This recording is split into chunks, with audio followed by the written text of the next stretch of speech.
Ladies and gentlemen, a pleasant, good Thursday evening. Hope everybody's having a wonderful day. Before we get started, I want you guys to make sure you hit that like button, hit the subscribe button, make sure those post notifications are turned on. Make sure you guys are sharing on your social media platforms. Truly appreciate it. Hope you guys are having a wonderful Thursday. Much love, peace, and blessings, everybody. Thank you for always taking the time to share, comment, subscribe, and liking the videos, man. I definitely appreciate it, man. Without you guys, there is no me, as I always like to say, man. Love and appreciate you guys. On to the video. Now, I already know the last couple of days we have kind of been getting on about the comments that LeBron made prior to facing the Miami Heat and then losing that 1-point game to the Heat, and the comments after the post game that he made about Miami and the Heat culture when one of the reporters had asked him about the history of him being in Miami, and LeBron going on and saying that he would still be a dominant player even if he didn't go to Miami. He would still be putting up just about similar points, rebounds, assists, and probably playing, an X amount of years in the NBA. So First Take got their hands on this, and Molly Kiram went over what LeBron said, the comments that he made. She asked Shannon Sharpe. Shannon Sharpe vehemently, as he liked to say, strenuously disagreed with LeBron James and said that he would not have been in the GOAT conversation had it not been for going to Miami. And Stephen A kind of said the same sentiments. And this is what I believe. After listening to LeBron's comments and after listening to what Shannon Sharpe and Stephen A had to say, and even though Molly had a rebuttal, and she actually did make a valid point, Shannon Sharpe came back with a rebuttal of his own, and this is what I believe after hearing everything. Two things could be true at the same time with a little sprinkle of contradiction, and here's what Louis Sports Network means.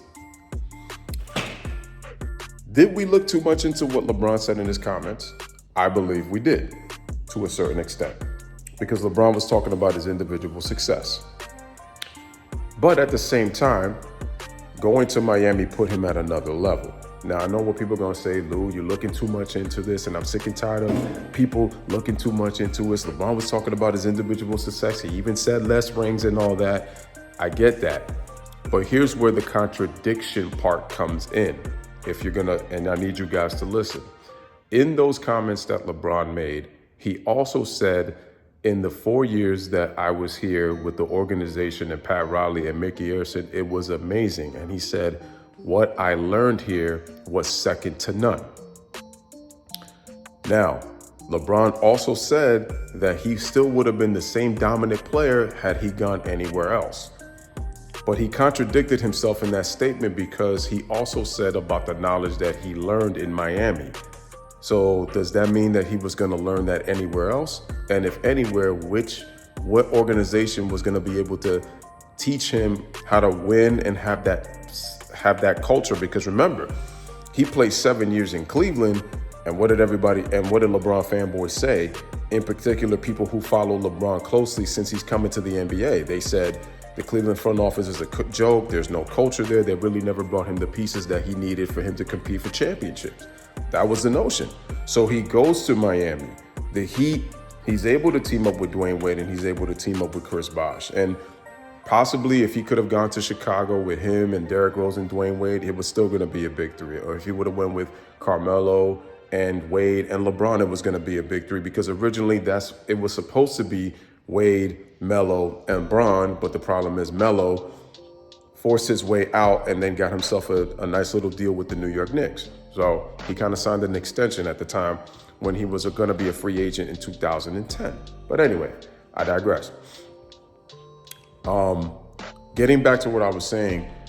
So yeah, it's true. He would have been a big three anywhere else. But the question again goes, what about the culture? We don't know about the culture. Do we know that the culture of the Chicago Bulls is going to be as good as he had it in the Miami Heat? We don't know, because even if he was going to be a big three in probably any other team that he was applying for at the time when he was a free agent with Dwayne Wade, we don't know what the culture was going to be like. So now you're playing the hypothetical game in terms of the what if. What is a guarantee was there was going to be a big three. But hypothetically, we don't know what the culture was going to be like. Fortunately, again, you had Don Corleone, you had the Godfather in Pat Riley, and you had Mickey Arison there. So there was stability in the Heat culture that he was able to learn. LeBron is on record as saying that his college education was going to the Miami Heat. If you look at his basketball IQ, it was great, but it went to another level when he went to Miami. Dwayne Wade did teach him what it meant to be a leader. And he did have a finals MVP before LeBron got there. Yes, he did play with Shaq. Of course, But the bottom line is, this is what I believe. I just believe two things could be true at the same time with a little sprinkle of contradiction. LeBron contradicted himself when he said that he would have been as dominant with the knowledge. And I'm like, well, where were you going to get that knowledge if you got it in Miami, but you didn't get it? Where were you going to get it? Would you have been able to become a leader, in another organization? I mean, it's definitely possible, but we have to really stop and think. You want to put yourself in the best possible position to win. You did that with the Miami Heat. You was able to apply what you learned in Miami and you took it back to Cleveland, the same team that you left. Remember? Because you couldn't get it done there. And remember, and what people forget about that is that LeBron, when asked about that situation, he said, I couldn't get it done. And then he put the team and said, we couldn't get it done. He put himself before the team. He was even doing that back then. He was putting himself before the team. It was, we couldn't get it done. And like I said before, I just don't think that you could say a team is a bunch of bums when you win 66 and 61 games and you're the back-to-back reigning MVP. You led that team back-to-back 60 wins, and you guys were championship contenders according to many, many members of the sports media.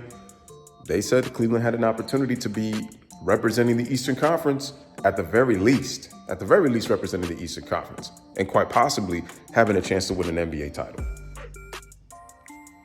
You just didn't get it done. That's all it is. But that's what I wanted to say. I wanted to say that Shannon Sharpe was right, and Stephen A. Smith. The only problem is they turned it into the GOAT debate.